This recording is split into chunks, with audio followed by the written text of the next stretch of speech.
All right, so today we're going to be doing a deep dive into something kind of sparkly. Oh, fun. You've been asking about using crystals to help you sleep better, Mm-hmm. and we found this really interesting article called Sleep Maxing Made Easy: Harness the Power of Crystals for Better Sleep. I like that title. It was published pretty recently on October 13th of this year. Okay. And it just got me wondering if, all this ancient wisdom can really help us, get better sleep nowadays. Yeah, definitely a hot topic. So to help us kind of sift through all the, sparkle and stuff, Right. we've got our expert guide here with us. I'm excited to dig in. Yeah, me too. Before we even get into the specifics of which crystal and how they might help, I think it's worth thinking about Yeah? why sleep is such a big deal right now. Yeah. The article mentions that something like 35% of adults in the U.S. Wow. are sleep deprived. Less than 7 hours a night. That's a lot of people. It's a huge number. It makes you wonder if we're just all walking around in a fog. I know I've had those nights where I feel like I could sleep for a whole week. Oh, yeah. But it's more than just feeling tired, though, right? Well, for sure. Well, If you're not sleeping well consistently, it can really, have some serious consequences for your health, your well-being. Oh, yeah. Increase your risk of things like heart disease or obesity, even impact your mental health. Yeah, that's true. So it's not really surprising that so many people are looking for solutions. Right. And crystals, with this long history and all this stuff about natural energies, Yeah. they're having a moment. They're very trendy right now. Yeah. They do seem to offer kind of a gentle approach to well-being. But is there really any science behind all this? Or are we just talking about pretty rocks?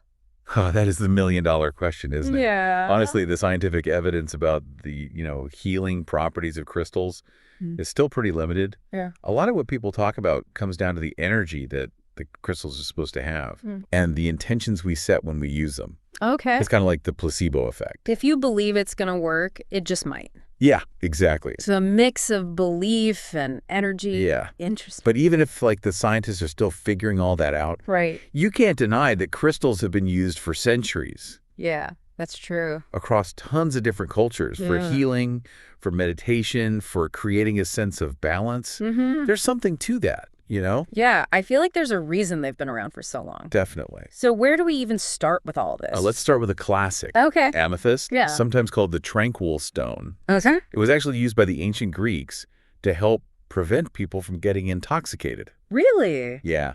And it was also associated with royalty and spiritual awareness. Interesting. Yeah. So amethyst? Okay, that's one I've heard of. Yeah.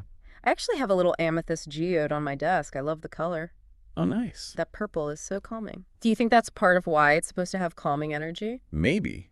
I mean, amethyst is believed to help calm the mind, reduce anxiety, promote a peaceful atmosphere, which is, obviously ideal for sleep. Makes sense. Think of it like a dose of tranquility you can keep on your nightstand. Okay, so how would someone use amethyst for sleep? Well, Is it just as simple as having it nearby? I mean, you can definitely try that, Okay. but the article suggests putting it under your pillow or holding it when you meditate before bed Okay. so that its energy can help you relax and quiet your mind. Yeah, it's so hard to turn off your brain sometimes when you're trying to go to sleep. Definitely. Interesting. So yeah, it's all about creating that sense of calm, letting go of the stress from the day. That makes sense. What about other crystals? Okay, so next up we have moonstone. Ooh, moonstone. I love that name. Doesn't it just sound so serene? It does. It sounds dreamy. Yeah. What's it supposed to do for sleep? Well, moonstone is all about inner peace and emotional balance. So many people have trouble with mental overactivity, Yeah. especially when they're trying to wind down at night. Oh, tell me about it. Your mind just won't quit. Yeah.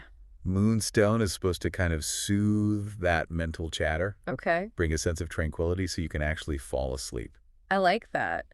Does the article say how you're supposed to use moonstone for sleep? It mentions keeping it on your nightstand or wearing it as jewelry, like a necklace or a bracelet. Oh, so stylish and sleepy. Exactly. I like it. Okay, so what other crystals are we talking about today? Now, this next one is pretty interesting. Okay. It's called lepidolite, Lepidolite. and it actually contains lithium. Really? The same stuff that's in mood-stabilizing medication. Whoa, so holding this crystal is like taking a chill pill or something. Uh-huh. No, not quite. Okay. The amount of lithium and lepidolite is way too small to have any medicinal effect. Okay. But a lot of people believe that even those tiny amounts can interact with your body's energy field Okay. and promote a sense of calm and tranquility. That makes sense. Mhm. So, like, if I'm feeling super stressed before bed, holding a piece of lepidolite might help me unwind? Exactly. Interesting. The article suggests using it while you're doing like relaxation practices, Okay. things like deep breathing. Okay. Imagine holding this smooth, calming stone Yeah. while you take deep breaths and just let go of all the tension from the day. I like that.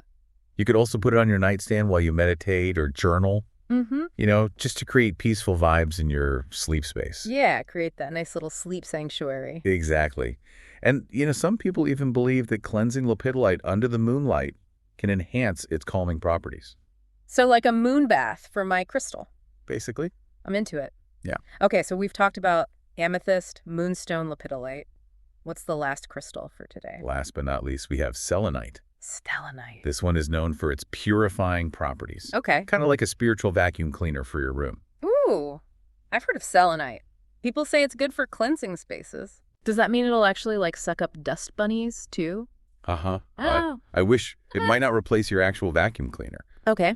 But selenite is believed to clear out negative energy, Okay. which helps create a more harmonious and peaceful environment. So it's like giving your bedroom an energetic refresh before bed. Exactly. How do people use it for that? The article says to put it on windowsills or in the corners of your room, Okay. almost like it's creating this protective barrier. Interesting. You can also try putting it under your bed or even holding it while you meditate and visualizing all that stress and negativity being swept away. I like that. So we've got our 4 crystal contenders here. Mm-hmm. Amethyst for tranquility. Yes. Moonstone for inner peace. Mm-hmm. Lepidolite for tension relief. That's right. And selenite for clearing out any bad vibes. Exactly. That's quite a team. It is. But how do we actually use all this information? Do we just, like, scatter these crystals around our bedroom like confetti? Well, little crystal confetti never hurt anybody. But there are some more intentional ways to use them. Okay. The placement in your bedroom matters. Right. A lot of people like to keep them on their bedside table Okay. so that their energy is close by. It's like having your own little sleep support squad right there next to you. Exactly. What about putting them under your pillow? Is that a thing? Oh, yeah, definitely. Oh, okay. Some people find that having a small, smooth crystal under their pillow can help them sleep better. Makes sense. It's all about personal preference, though. Yeah, that's true. I know some people sleep with rose quartz under their pillow. Oh, yeah? For love and self-love. Right. Speaking of personal preference, does the placement of crystals in other parts of the room matter? Well, the article talks about how you can arrange crystals all around the room Okay. to enhance the overall ambiance. Hmm. Like you're creating an energetic sanctuary, I like that. a space that feels peaceful and inviting to you. Okay, so it's about customizing it. Yeah. But we've been focusing on the physical placement of these crystals. Right. What about using them more mindfully? That's a really important part, too. Okay. Don't underestimate the power of intention. Mm-hmm. The article mentions things like holding the crystals during meditation Okay. or even pairing them with affirmations. Right. It's about actively engaging with the crystals and setting that intention for sleep. So it's not just about, like, having them there. It's about working with them. Yeah, exactly. Okay, so we've been getting into crystals and how to use them. Yeah. But I do want to mention something that the article talked about, Okay. which is that there are other sleep-promoting habits, too. Right. Crystals are great, but they're not magic. Definitely not a quick fix. So what are some of the other things people can do to improve their sleep? Well, the article emphasizes the importance of having a consistent sleep schedule. Okay, yeah, that's like the classic advice. It is. But it's so hard to stick to, I know it can be tough, especially on the weekends. but even small changes can make a big difference. The article also mentions creating a relaxing bedtime routine. Okay. Things like taking a warm bath, reading a book, listening to some calming music. That sounds nice. It's about signaling to your body and your mind that it's time to wind down. Yeah, give yourself permission to relax. Exactly. What about you? Do you have a bedtime routine? I try to. I'm not always great at it. It's hard. It's hard. Any other tips from the article? Meditation's always a good one. Yeah. Even just a few minutes of mindful breathing before you go to bed can really quiet the mind and reduce stress. For sure. The article actually recommends a specific guided meditation. Oh, really? It's called the 22-Minute Abundance Meditation by Bob Proctor. Okay, I've never heard of that. Yeah, it's supposed to be really good. Okay, cool. I'll have to check it out. Yeah, you should. Anything else we should be doing to optimize our sleep environment? Well, the article talks about the importance of making your bedroom a sleep sanctuary. Okay. So making sure you've got comfy bedding, Oh, yeah. making sure the room is dark and quiet, keeping the temperature cool. Right. Create that perfect little sleep cave. Exactly. I like it. Yeah. So it's all about making your bedroom a place where you can truly relax and get a good night's sleep. Awesome. We'll talk more about these sleep tips and other stuff after a quick break. Sounds good. Stay tuned. Okay, so before we went to, that little break, we were talking about all the different ways you can use crystals for better sleep. Right. Like where to put them and stuff. Yeah, and how to actually use them with intention during meditation and with affirmations. It's a lot to think about. It is. It's like a whole practice in itself. It's not just like, oh, I'll buy a crystal and put it by my bed and I'm going to sleep like a baby. Right. Yeah. It takes a little more than that. You have to be a little more intentional about it. Yeah, exactly. Like you're not going to get much out of it if you're just, staying up late, scrolling on your phone and then expecting the crystal to work its magic. Yeah, you got to meet it halfway. Exactly. Yeah. It's about having that holistic approach, combining the crystals with those healthy sleep habits we were talking about. Yeah, right. Like the sleep schedule and the bedtime routine.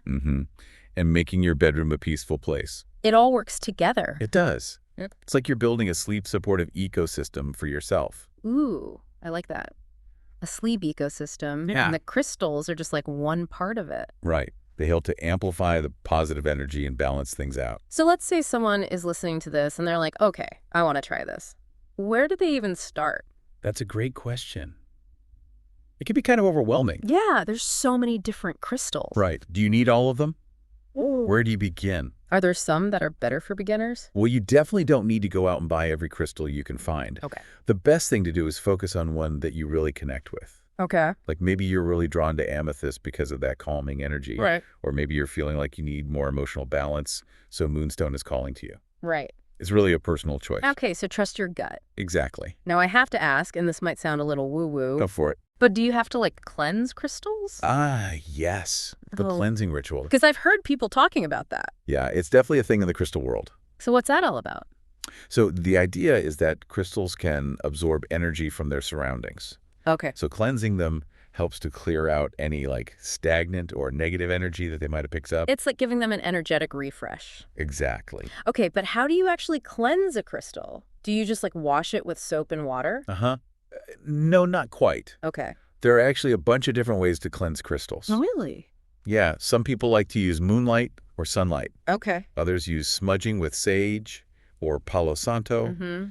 You can even bury them in the earth for a grounding cleanse. Wow. So many options. It's really about finding a method that feels right for you. Okay. You can do some research and see what resonates with you. So we could do a whole deep dive on crystal cleansing. Aha, we could. Maybe we should. Yeah, that'll be fun. But for now, I guess the takeaway is just do your research and find what feels good. Yeah, exactly. Okay, so we talked about cleansing crystals and we mentioned affirmations earlier. Right. How do those fit into a sleep routine with crystals? Well, affirmations are a really powerful way to set intentions Okay. and to focus your energy. So when you pair them with crystals, you're basically amplifying that positive energy and the intention that you're putting out. So it's like they work together. Yeah, like a synergy between your mind and the crystal's energy. Okay, so for example, if I'm using amethyst for tranquility, I might say something like, I am calm and peaceful. I release all anxiety and welcome restful sleep. Exactly. Okay. You can create affirmations that are specific to you and the properties of the crystal. It's all about aligning your energy with the crystal. Okay. And you can say these affirmations while you're holding the crystal or meditating, or even write them down in a journal. Okay, that makes sense.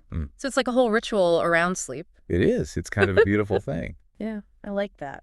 Rituals can be really grounding and comforting. Yeah, Yep. especially when it comes to sleep. Right. It helps to create that sense of predictability and ease. And that can be so helpful if you have trouble sleeping. Definitely. So it's like choosing your crystals, cleansing them, putting them around your room, saying your affirmations. It's almost like you're taking control of your sleep, Yeah, exactly. creating this space that's just for you. And it feels really nurturing. It does. I like that. Yeah. Okay, so we've talked about all these benefits and all these different ways to use crystals for sleep, Right. but at the end of the day, everyone's experience is going to be different. That's so true. It's a personal journey. Right. So I actually want to leave our listeners with a little challenge. Ooh, a challenge. I'm intrigued. So we've talked about amethyst, moonstone, lepidolite, and selenite. Yep. All of them have these amazing properties that can help with sleep. I want you to choose one. Just one. Yeah, just one that really resonates with you. It could be the one that you feel most drawn to, or the one that you think will address your specific sleep issue. Exactly. And I want you to use that crystal in your sleep routine for a whole week. For the whole week. Yeah. Okay. You can put it on your nightstand, under your pillow, hold it while you meditate, whatever feels right. But most importantly, I want you to journal about your experience. Journaling is so important. It is. Yeah. So pay attention to how you feel before you go to sleep during the night and when you wake up. Okay. Do you fall asleep easier? Are your dreams different? Are you waking up more rested? It's all about paying attention and seeing how the crystal is working for you. Right. Noticing those subtle shifts. Yeah. Okay. I like that. And remember, there's no right or wrong answer here. Yeah, just be curious and open-minded. Don't judge yourself. Just observe. Exactly. And Crystals aren't a quick fix. right. It's about incorporating them into a holistic approach to sleep. So finding what works for you. Exactly. Well, I think this has been a really insightful conversation. Me too. I've learned so much about crystals and sleep. It's fascinating stuff. It is. And even if someone isn't totally convinced about the whole energy thing with crystals, Right. I still think there's a lot of value in the ritualistic aspect of it all. Oh, for sure. Like just the act of creating a calming bedtime routine and setting intentions for better sleep, that can make a big difference. Definitely. So to all our listeners out there, sweet dreams. Sweet dreams. And may you find the crystal that helps you get the best sleep of your life. I hope so. Thanks for joining us for another deep dive. We'll be back soon with more cool topics. See you next time. Until then, sleep tight. All right, so we're back for the last part of our crystal sleep deep dive. Yeah, it's been a pretty sparkly conversation. It has, and we've covered a lot of ground. Yeah, from the history of crystals to, the specific ones that might help with sleep and all those practical tips about placement and affirmations and cleansing and stuff. Right. It's a lot to take in. It is, but I think the most important takeaway is that, Yeah, everyone needs to find what works for them. that's so true. There's no one size fits all when it comes to sleep or wellness in general. Exactly. What works for one person might be a total flop for someone else. Yeah. And that's why I want to leave our listeners with a little challenge today. A challenge. Ooh, I like it. Okay. So we've talked about amethyst, moonstone, lepidolite, selenite. Yep, those are our sleep all-stars. Yeah. And they all have these really unique properties and energies. So my challenge for you listening is to pick one. Just one. Yeah. Yeah. Just one crystal that speaks to you. It could be the one that just calls to you aesthetically, or the one that you think might help with your specific sleep issue. Exactly. Just go with your gut. Yeah. And for 1 week, I want you to work with that crystal. Okay. See how it affects your sleep. You can put it on your bedside table, under your pillow, hold it while you meditate, whatever feels right. But here's the key. Yeah. I want you to keep a journal by your bed. Oh, yeah, journaling. That's so important. It is. Write down how you're feeling before you go to sleep, Yeah. during the night, and when you wake up in the morning. So, are you falling asleep easier? Are your dreams more vivid? Yeah, exactly. Excellent. Are you waking up feeling more rested? Okay. It's all about being mindful, you know? Yeah, paying attention to those subtle shifts. And remember, there's no right or wrong way to experience this. Exactly. Just be curious and open-minded. Don't judge yourself. Just observe. Yeah, and be patient. Because, crystals aren't a magic solution. Right. They're more like a gentle nudge in the right direction. And they work best when you combine them with all those other healthy sleep habits we were talking about. Definitely. So, yeah, it's about creating that whole holistic sleep routine. I think that's a perfect note to end on. Yeah, I agree. So to all our listeners out there, sweet dreams. Sweet dreams. May you find the perfect crystal to help you get a restful night's sleep. And sweet dreams until our next deep dive. Exactly. Thanks for joining us.